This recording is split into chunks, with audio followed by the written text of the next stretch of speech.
Hey, so I want to talk to you about two things this week. First of all, about getting bored. Now, I've had quite a few weeks without actually working, but I've been doing a lot of things, just a lot of things in the background that I wanted to do, organisational things, clearing up, which is really great. What I started to find over the last couple of weeks is that I was enjoying that, but rather than sitting down and focusing on myself and looking a bit deeper, I started to get heavily distracted by looking at YouTube shorts and Netflix, and I would spend quite a lot of time. I also found that this was adding to a mood that was arising. There's certain things that I was watching on Netflix really brought out a sort of negative thought pattern in my head. So at the end of last week, I made a deal with myself, and it's a bit extreme, which is the way that I go. It's all or nothing, which I realise is really not that good to do. So I've scaled it back. But what I said to myself is that I've got a list of all the things that I should do, not a task list, but things that are more productive, things that are a better use of my time, rather than go onto Netflix or YouTube. And I was going to ban them for the whole week. The reality is that's very, very extreme. And I think it's just about allowing a small amount. So for me, Netflix, just before bed, a way to relax and not focus on computers or screens, just look at the TV. It's my way of unwinding. YouTube is also difficult because this is where I record.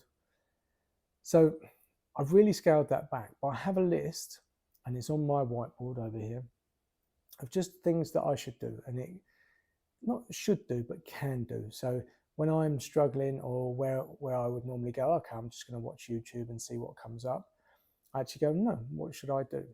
And a few of those things are reading, writing, journaling, just other activities, swimming, going for a walk, going for a bike ride, working in the garden. Not that there's much of a garden, but rather than get sucked into the YouTube, because for me, YouTube is great, but the algorithm set up for me so far is very much around businesses, scaling your business, get to 7 figures. And I like that stuff. And there's a lot of self-help stuff in there as well. But the problem is that algorithm doesn't know where I am in my life. It's just assuming. So I get bombarded with all of this stuff.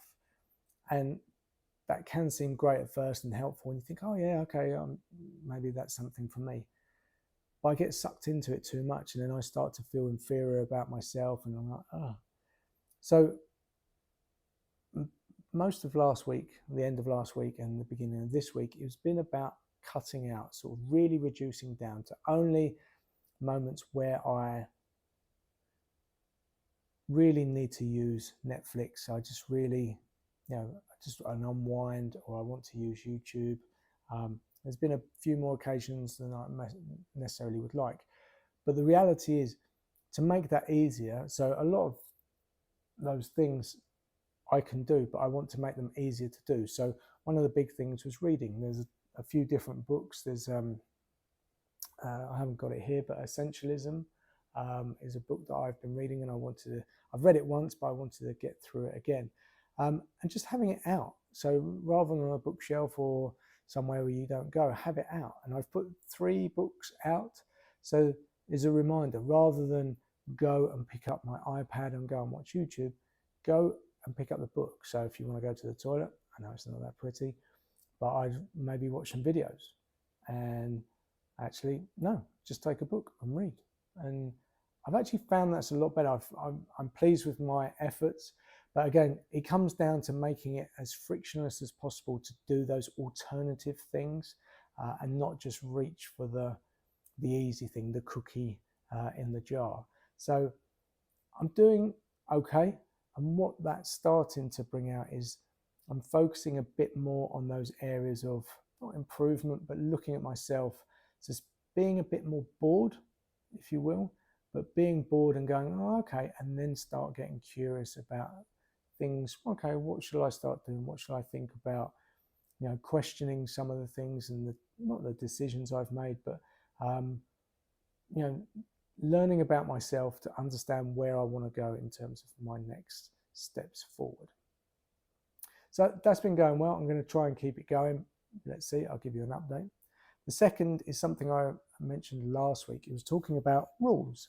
So here you go. Now, probably about 2 years ago, 5 years ago, I set up a company in the UK with a mind to set up a process modeling business where I would teach and coach and mentor people on a training course to do process modeling. It's something that I was taught back in London by a great guy. And when he showed it to me, I was like absolutely blown away. It's something I'd never seen before. I knew about process modeling, but I'd always kind of got it wrong, was self-taught. And when this guy showed me this way of doing it, it was a game changer for me. So I wanted to set up a business and I wanted to teach people that and create a course that was useful and helpful for people, because it felt like it was I'd found a treasure. I wanted to share it with people and obviously monetize that as well. So along the way, I've done other courses which would help me launch that business. And so some time ago, probably a good 2 years, maybe a bit longer, I was really into this. I thought I was going to quit my day job and focus on that. And the will was there. It's just maybe the execution or the business idea wasn't quite right. But I took a moment back then to write out some rules. Now, it seems strange because on many levels, I don't like rules. I don't like fitting into corporations. I think their rules are designed for them, not necessarily for the employee or the individual. But it occurred to me that actually I should write some rules for myself, because I was going into business for myself and I needed something just to be able to point to. It seems a bit strange, but things can change quite quickly. And especially when you're doing things on your own, there's no one else to ask or no one else to say, hey, take a break or whatever. So I started writing the rules and I wrote, how many have I got? 15. Now, this isn't, the Bible or the Holy Grail of rules, but it was just something to get me started. And I laminated this, so it wasn't just a piece of paper in a notebook somewhere. I had it actually sticking up so I could look at it. I'm going to read you some of these and some I'll expand on. They might help you and yeah, see what you think. So no particular order, no priority. It's just as they occur to me. So no multitasking. I am so bad at this. Now, I was told a long time ago there is no such thing as multitasking. It's just actually you're just splitting yourself numerous ways. Now, many people are under the illusion that they can do multitasking, but the reality is it doesn't work. You should focus on one thing. I would often, have my iPad open and then, be sending an email on my computer. No. Or listening to a YouTube video and trying to document something. No. Do one thing. And it's something that I continually need to remind myself to do. Set myself maybe a limit for that task and get it done. If it's important to watch that video, then say to yourself, get this thing done, and then your treat is to watch that YouTube video. Second, do the hardest / most important thing first.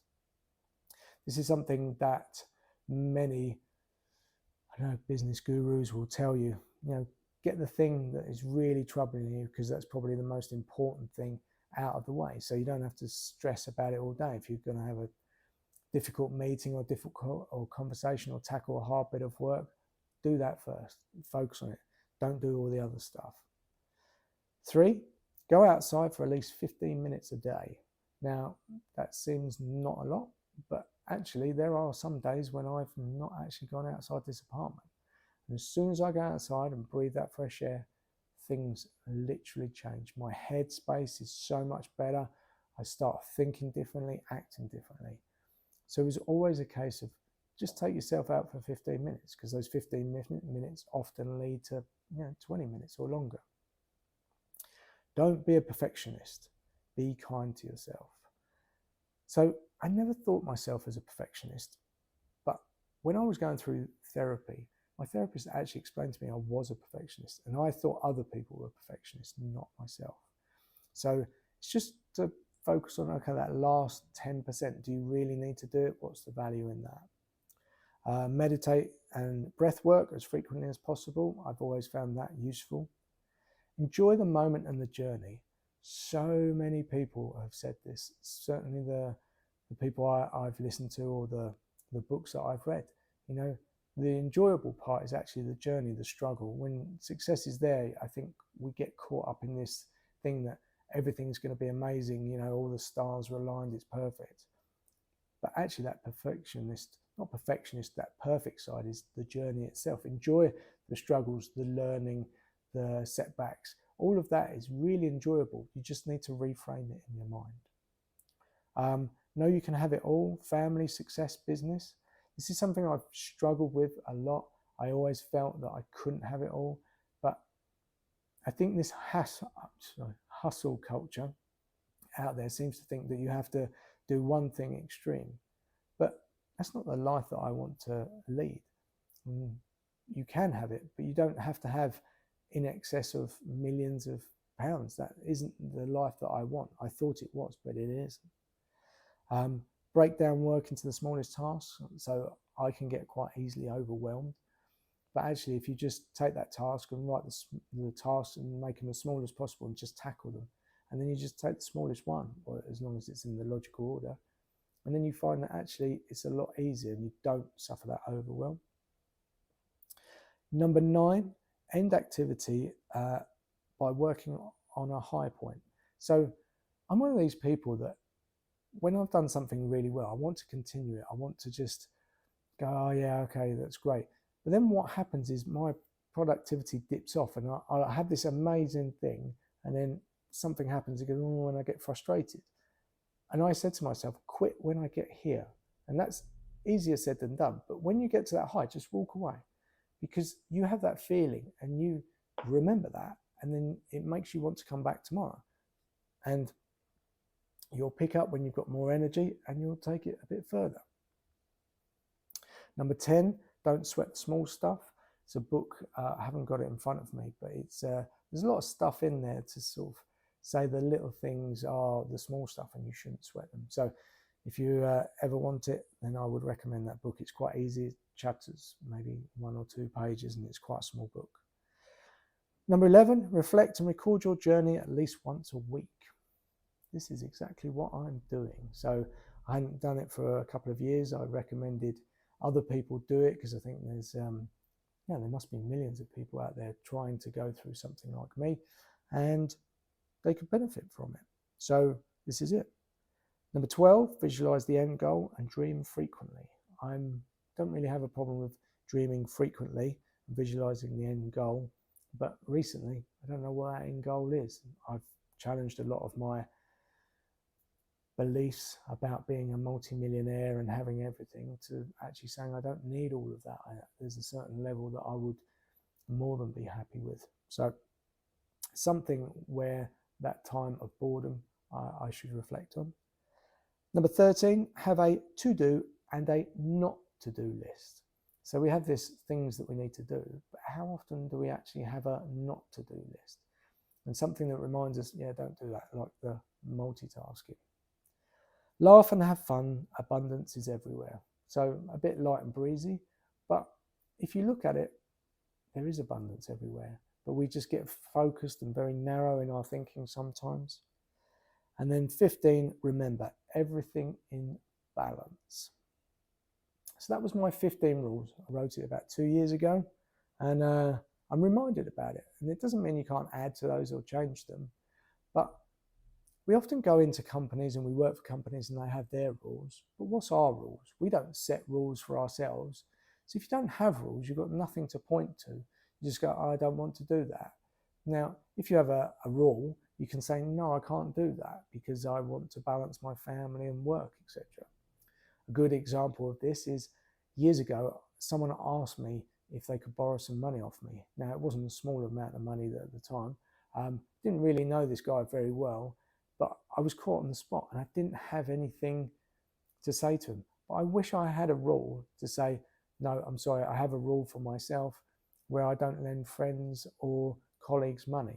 And that's my rule, and you stick to it. And you have something you can point at and you can just move on. But if you get stuck in that, people can try and influence your perspective, certainly in companies. So think about it. Do you have any rules? Are there things that maybe you just neglect? You know, is it working out? Is it speaking to family members? Whatever it is. Think about what sort of rules that you would set yourself.